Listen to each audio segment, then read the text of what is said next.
Hello friends, हमने last class में एक टर्म डिफाइन किया था रेजिस्टेंस। हमने देखा था कि इलेक्ट्रिसिटी में तीन इंपॉर्टेंट टर्म्स होते हैं, पहला करंट, दूसरा वोल्टेज या फिर कहें पोटेंशियल डिफरेंस और तीसरा रेजिस्टेंस। रेजिस्टेंस को डिफाइन किया था, रेजिस्टेंस को डिस्कवर किया था जॉर्ज साइमन ओम्स ने। सो हम पढ़ रहे थे ओम्स लॉ।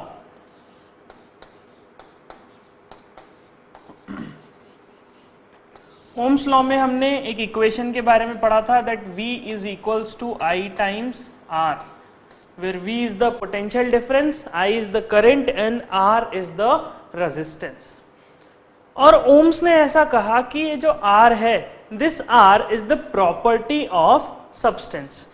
यह रेजिस्टेंस, यह R एक सब्सटेंस की प्रॉपर्टी है करंट को रेजिस्ट करने की। रेजिस्ट कौन ज्यादा करेगा? फॉर एग्जाम्पल हमने दो सब्सटेंसेस पढ़े हैं, one is conductors and one is insulators. So अगर कंडक्टर्स की बात करें, सो कंडक्टर्स क्या करते हैं? Conductors allow the flow of charges और conductor allow the electric current. वही इंसुलेटर्स क्या करते हैं? They do not allow the electric current. So इस बेसिस पे मैं कह सकता हूं कि insulators offer high resistance, insulators offer high resistance to the electric current। Electric current को हाई रेजिस्टेंस ऑफर करते हैं, उसे रोकते हैं, ज्यादा दबाव डालते हैं, उस पर रुकावट ज्यादा पैदा करते हैं, इसीलिए वो इंसुलेटर्स कहलाते हैं। फिर ओम्स ने एक छोटा सा एक्सपेरिमेंट किया। ओम्स ने कह दिया कि अगर कॉपर एक मटेरियल है तो कॉपर का रेजिस्टेंस जो है वो वही रहेगा, वो सेम रहेगा। अगर आयरन एक मटेरियल है तो आयरन का रेजिस्टेंस जो है वो उसका ही उतना ही रहेगा, वह रेजिस्टेंस बदलेगा नहीं। ऐसा साइमन ओम ने कहा। फिर उन्होंने खुद ही और एक्सपेरिमेंट किए और एक्सपेरिमेंट के बेसिस पे कुछ इंपॉर्टेंट कंक्लूजन्स निकाले। हम उस कंक्लूजन को समझते हैं। ओम्स ने सबसे पहले लिया एक कॉपर वायर, एक कॉपर वायर लिया। इस कॉपर वायर में ओम्स ने लेट्स से कुछ AB इतना लंबा एक कॉपर वायर ओम्स ने लिया। ओम्स ने कहा कि लेट्स से इसकी लेंथ है L, कुछ L लेंथ का वायर है और इसका क्रॉस सेक्शन एरिया जो है that cross section area is small a। So small a क्या है? उस वायर का क्रॉस सेक्शन। फॉर एग्जाम्पल इस चौक के क्रॉस सेक्शन की बात करें तो क्रॉस सेक्शन क्या होगा? अगर आप इसे सामने से देखें तो जो ये सर्कुलर एरिया दिख रहा है, जो सर्कल दिख रहा है, this is the cross section.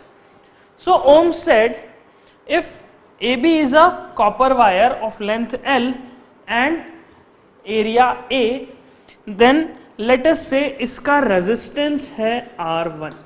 हमने ये सीख लिया है कि रेजिस्टेंस एक मेजर क्वांटिटी है, इसको हम मेजर कर सकते हैं और इसकी यूनिट ओम्स होती है।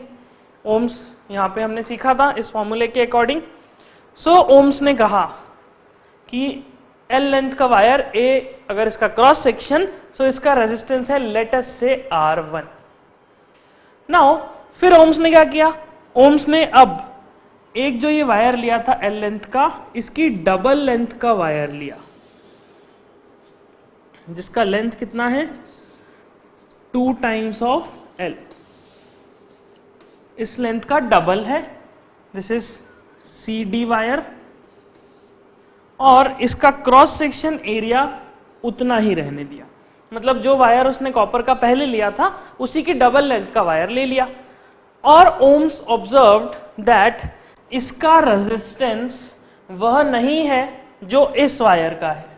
ओम्स ने ऐसा देखा, ऐसा एक्सपेरिमेंट के थ्रू देखा, उस एक्सपेरिमेंट को हम थोड़ी देर में समझेंगे।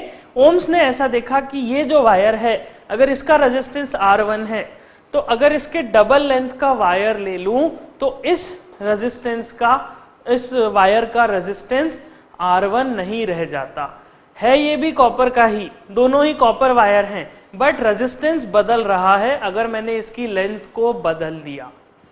फिर ओम्स ने क्या करा? फिर ओम्स ने एक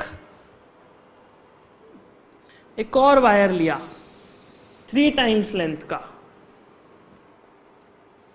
EF, एक और वायर लिया EF जिसका लेंथ है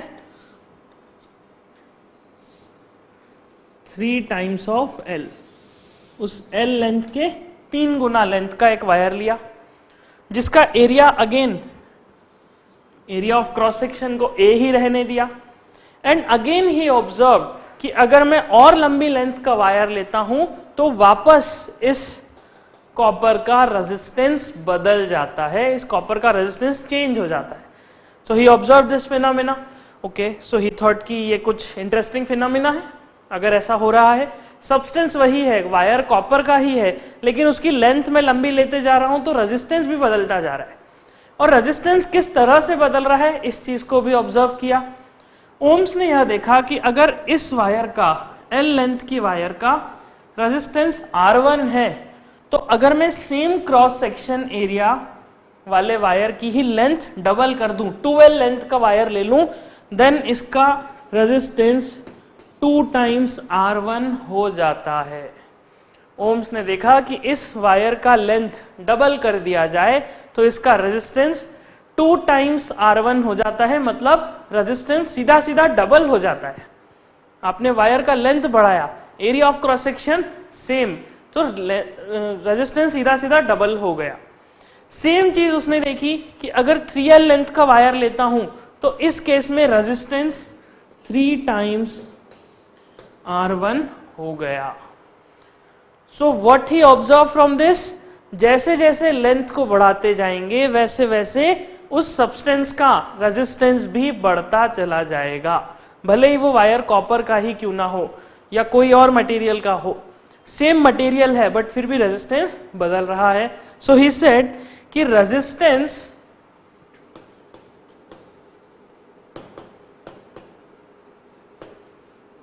not only depends on material but also on geometrical shape। Ohm's ने कहा कि किसी भी सब्सटेंस का रेजिस्टेंस सिर्फ और सिर्फ मटेरियल पे डिपेंड नहीं करता, वह रेजिस्टेंस उसके ज्योमेट्रिकल शेप पे भी निर्भर करता है, ज्योमेट्रिकल शेप के साथ भी वेरी होता है।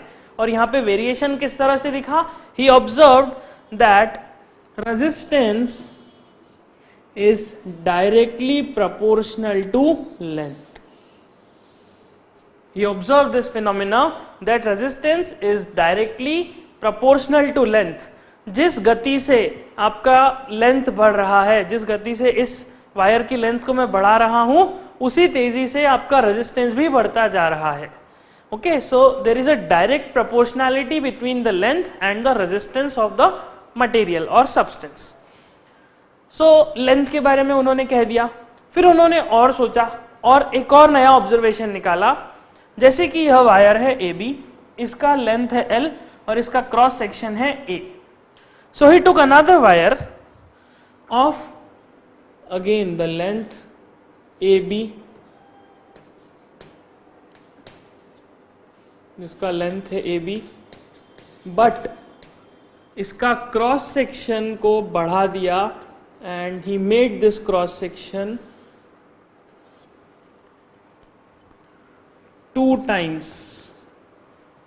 क्या करा उन्होंने, इस बार वायर का लेंथ नहीं बढ़ाया, इस बार वायर का क्रॉस सेक्शन एरिया डबल कर दिया, जस्ट 2 टाइम्स कर दिया। और फिर एक और वायर लिया अगेन जिसका लेंथ बिल्कुल सेम है AB, और इस बार इसके क्रॉस सेक्शन को 3 गुना कर दिया। इस तरह से length is L only, length में कोई चेंज नहीं किया, बस क्रॉस सेक्शन को 3 टाइम्स ऑफ एरिया कर दिया। So what he observed, he saw that अगर लेंथ जो यहां थी उतनी ही लेंथ का वायर लूं लेकिन अगर क्रॉस सेक्शन एरिया को डबल कर दिया जाए, so new resistance will become R1/2। What he observe कि अगर आप क्रॉस सेक्शन का एरिया बढ़ा देंगे तो रेजिस्टेंस घट जाएगा। सेम चीज अगर 3 टाइम्स क्रॉस सेक्शन एरिया वाला वायर ले लूं तो यहां पे रेजिस्टेंस हो जाएगा R1/3।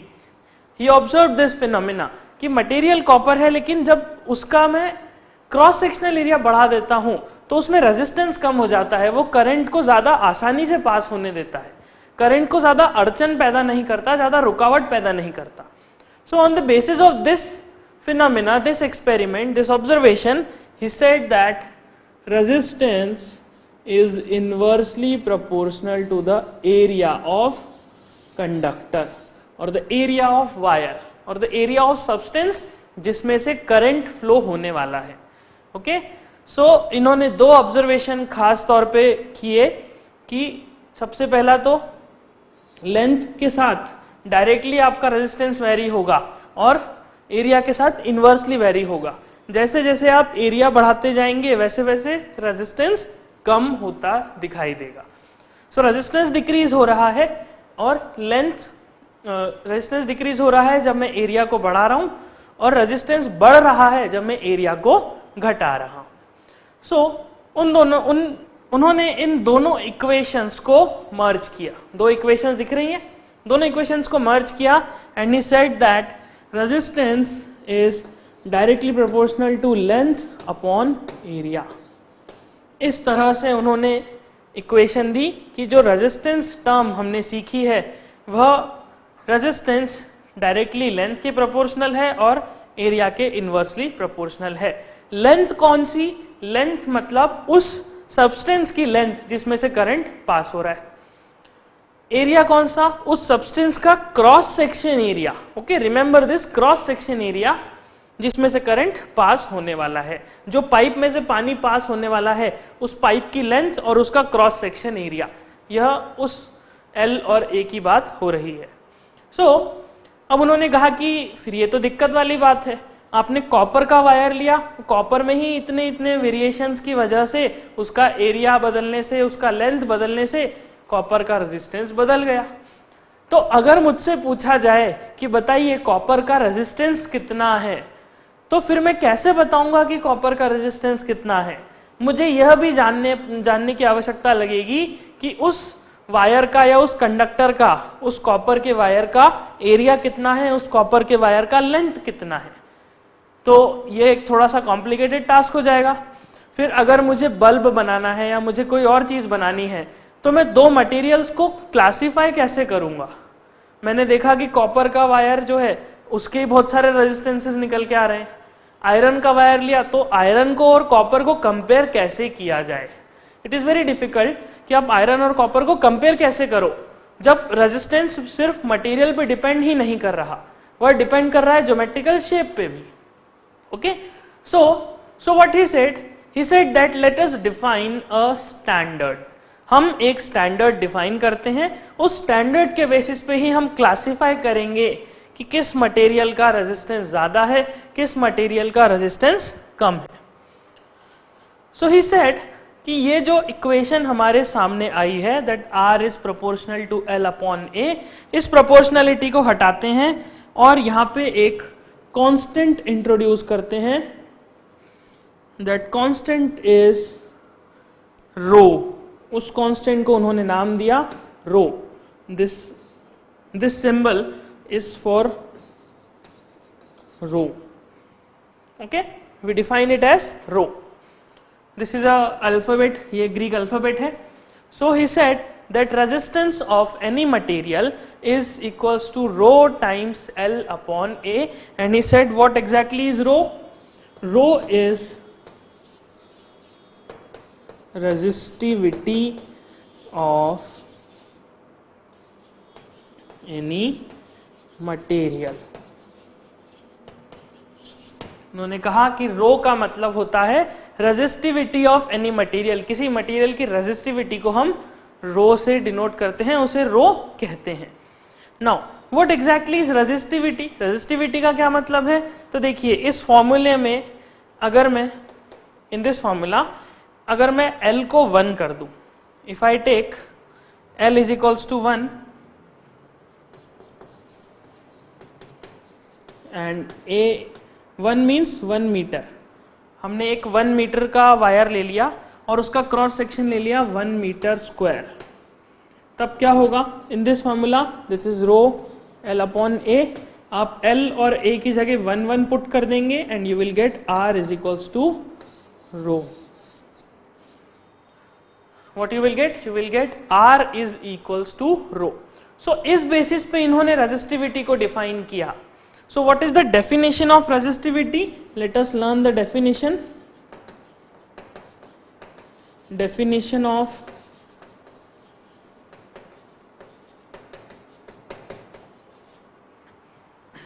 अब देखिए ये resistivity बराबर कब आ रही है? किस केस में? R और रेजिस्टिविटी ये दोनों टर्म्स बराबर आ रहे हैं. सो जब L को 1 रख दूंगा और A को 1 रख दूंगा, उस केस में आपका R is equals to resistivity आ रहा है. Now according to the definition of resistivity, ohms said resistivity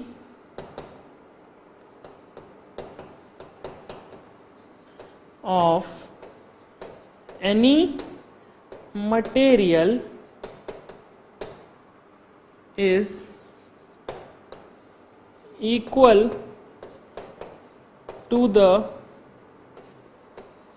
resistance offered by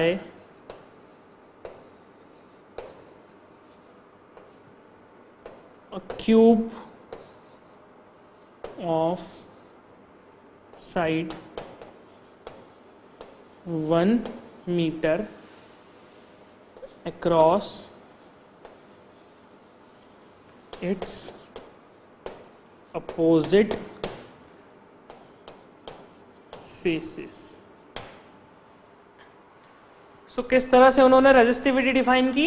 He said that resistivity का मतलब resistance offered by a cube of 1 metre side of that material. मतलब अगर मैं copper का 1 metre by 1 metre by 1 metre का एक cube ले लूं, उस क्यूब के अपोजिट फेसेस में अगर मैं करंट पास कराऊं, इस तरह से करंट भेजूं, सो इस तरह से करंट भेजने पे जो रेजिस्टेंस कॉपर ऑफर कर रहा है उसे हम कहेंगे resistivity.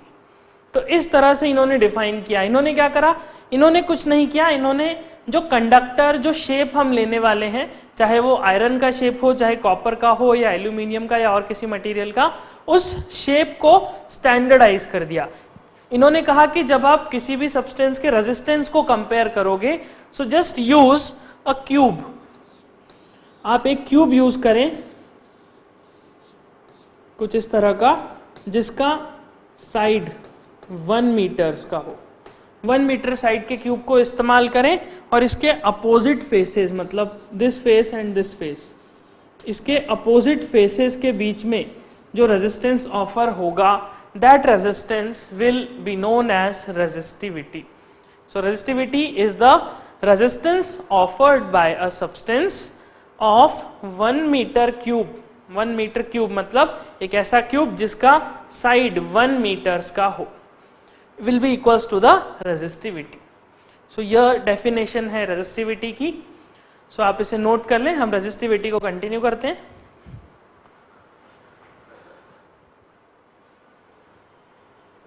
So we are discussing about the resistivity. So resistivity की इंपॉर्टेंस क्या है? रेजिस्टिविटी हमने क्यों बनाई? So we will say it allow us to compare different substances. Resistivity हमें मदद करती है, हमें हेल्प करती है टू डिस्टिंग्विश सब्सटेंसेस, अलग अलग सब्सटेंसेस को डिस्टिंग्विश करने के लिए on the basis of their electrical properties. Electrical properties के बेसिस पे हम क्लासिफाई कर सकते हैं, हम ये पता लगा सकते हैं कि किस सब्सटेंस का रेजिस्टेंस ज्यादा है, किस सब्सटेंस का रेजिस्टेंस कम है। फॉर एग्जाम्पल अगर मैं एक क्यूब बनाऊं इस तरह से,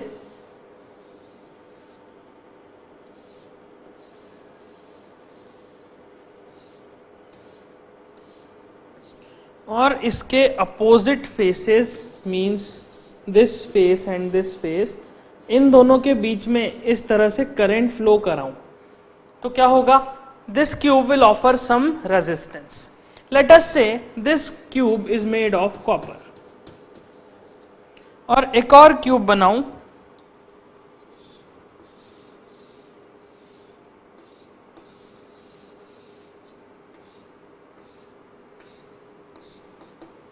इस तरह से, एंड अगेन उसके अपोजिट फेसेस पे current flow करवाऊं।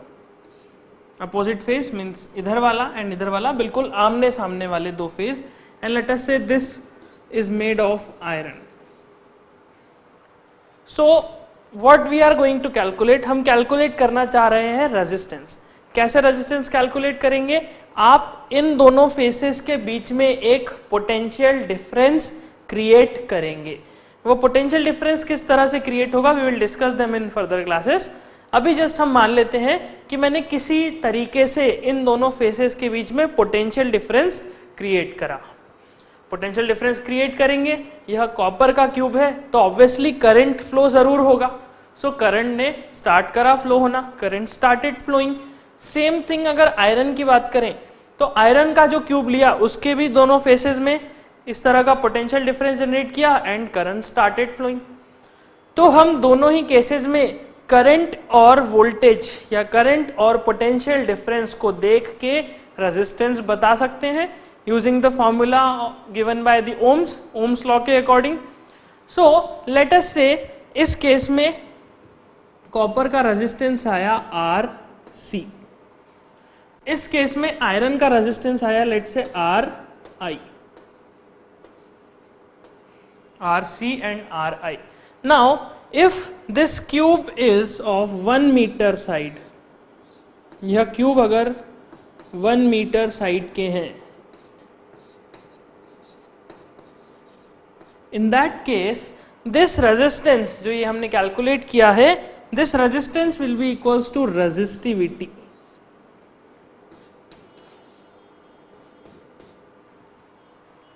Okay, so practically क्या होता है, प्रैक्टिकली कॉपर की resistivity is less than resistivity of iron. तो हमने क्या करा, हमने डिफरेंट सब्सटेंसेस को कंपेयर करने के लिए एक स्टैंडर्ड बनाया। कैसा स्टैंडर्ड, हमने जो ज्योमेट्रिकल फिगर लिया, ज्योमेट्रिकल शेप लिया, वह एक समान साइज का ले लिया, एक बिल्कुल सेम साइज का। जैसे कि आयरन का लिया तो वो भी 1 बाय 1 बाय 1 का, कॉपर का लिया तो वो भी 1 बाय 1 बाय 1 का, या और कोई सब्सटेंस का आप लेंगे, निकल का लेंगे तो again it is 1 by 1 by 1, या कोई और सब्सटेंस होगा उसका लेंगे, कोई और मेटल का।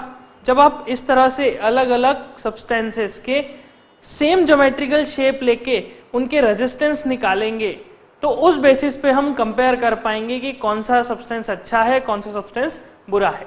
किस तरह से अच्छा और बुरा, अगर यहाँ पे हम देख सकते हैं कि रेजिस्टेंस और resistivity of copper is less than resistivity of iron, मतलब आयरन की रेजिस्टिविटी ज्यादा है। रेजिस्टिविटी मतलब रेजिस्टेंस जो वो ऑफर करता है वह रेजिस्टेंस ज्यादा है। सो क्या इस कंक्लूजन के बेसिस पे, using this conclusion I can say that copper is a good conductor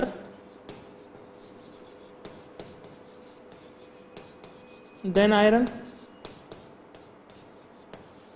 iron के कंपैरिजन में कॉपर क्या है, कॉपर ज्यादा बेहतर कंडक्टर है, ज्यादा अच्छी कंडक्टिंग करता है, ज्यादा अच्छे से इलेक्ट्रिसिटी को पास होने देता है। वहीं आयरन की अगर हम बात करें तो आयरन ज्यादा रुकावट पैदा करता है, ज्यादा रेजिस्टेंस क्रिएट करता है। Okay, so on the basis of resistivity हम कंपेयर करेंगे। ओके, हमेशा हमें रेजिस्टिविटी को ध्यान रखना है और कंपैरिजन जो भी करना है वह रेजिस्टिविटी के बेसिस पे ही करना है। नाउ हमने लिखा था formula is R is equals to rho times L upon A। इस फॉर्मूले को अगर आप घुमा देंगे so you will get rho is equals to R A by L। What is rho? Rho is equals to R A by L। अब देखिए अगर फॉर्मूले को हम ध्यान से देखें सो यहां पे हमें दिख रहा है कि रो R A और L तीनों पे डिपेंड कर रही है, लेकिन ऐसा नहीं। क्यों नहीं है ऐसा?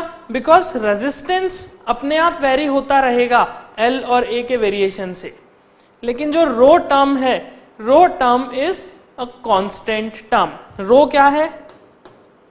रो इज इंडिपेंडेंट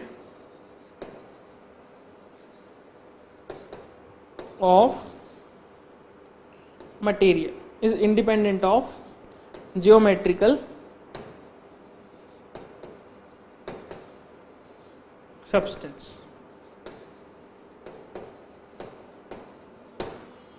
जो रेजिस्टिविटी होती है, resistivity is independent of geometrical shape.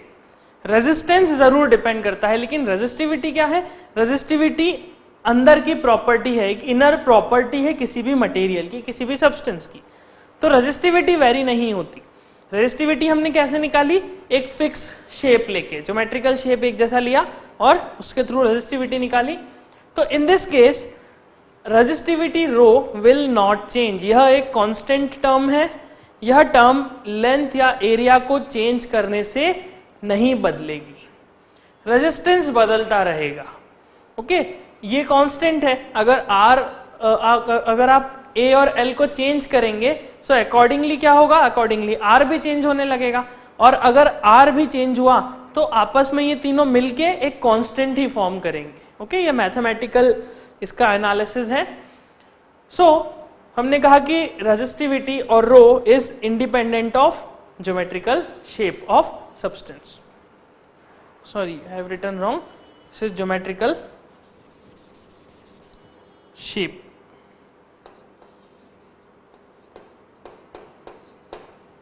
Now if we talk about the unit of R, unit of rho, that is resistivity, so unit of rho is ohm meter। रो की unit होती है ओम metre, ओम metre. Okay, सो हम क्या करेंगे? हम substances को resistance के basis पे क्लासिफाई नहीं करेंगे, हम सब्सटेंसेस को रेजिस्टिविटी के बेसिस पे क्लासिफाई करेंगे। So what we will going to do? We will classify substances on the basis of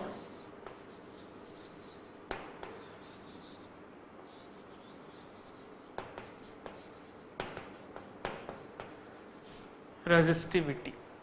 हम डिफरेंट सब्सटेंसेस को उसके रेजिस्टिविटी के बेसिस पे क्लासिफाई करेंगे। The first classification is of conductors.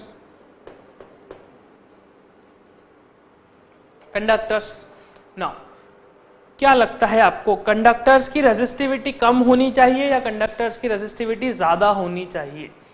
Resistivity ज्यादा मतलब रेजिस्टेंस क्रिएटेड ज्यादा होगा, मतलब उसमें जो बाधा आ रही है, जो करंट फ्लो होने में रुकावट आ रही है, वो रुकावट ज्यादा होगी। So what should exactly be the resistivity? क्या होना चाहिए for conductors? So we will say conductors have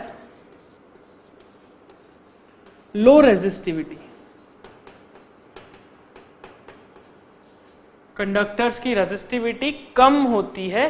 resistivity कम होने का क्या फायदा होता है कि यह बड़ी आसानी से करंट को पास होने देते हैं। अब रेजिस्टिविटी क्यों इंपॉर्टेंट एक टर्म है, इसको हम डिस्कस करेंगे जब हीटिंग इफेक्ट्स ऑफ करंट के बारे में पढ़ेंगे। सो फर्स्ट हम मान लेते हैं जस्ट कि कंडक्टर्स की रेजिस्टिविटी कम होती है। कंडक्टर्स में कौन से आते हैं? कंडक्टर्स में आते हैं मेटल्स, alloys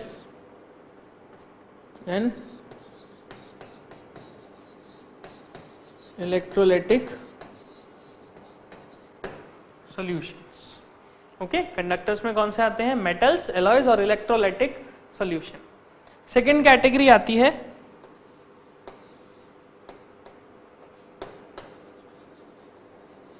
इंसुलेटर्स।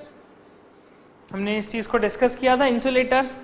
इंसुलेटर्स में रेजिस्टिविटी कैसी होनी चाहिए? So we will say insulators have high resistivity.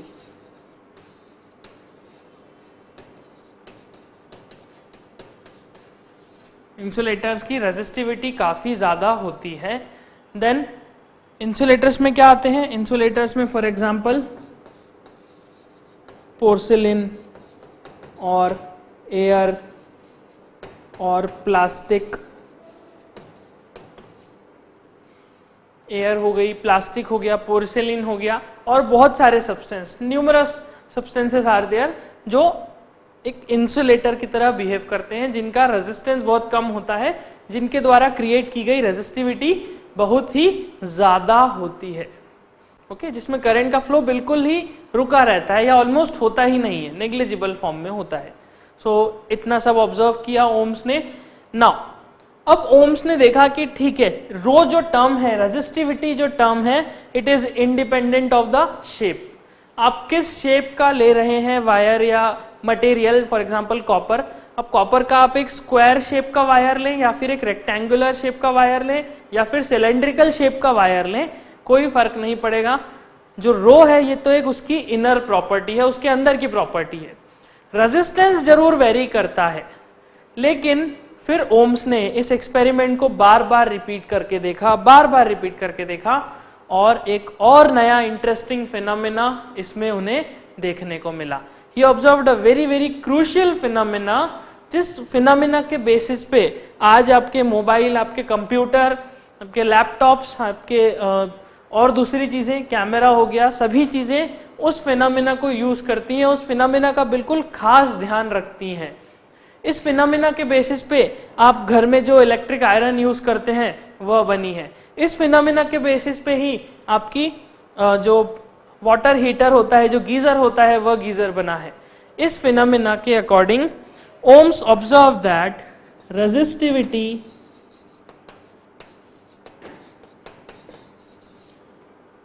Depends on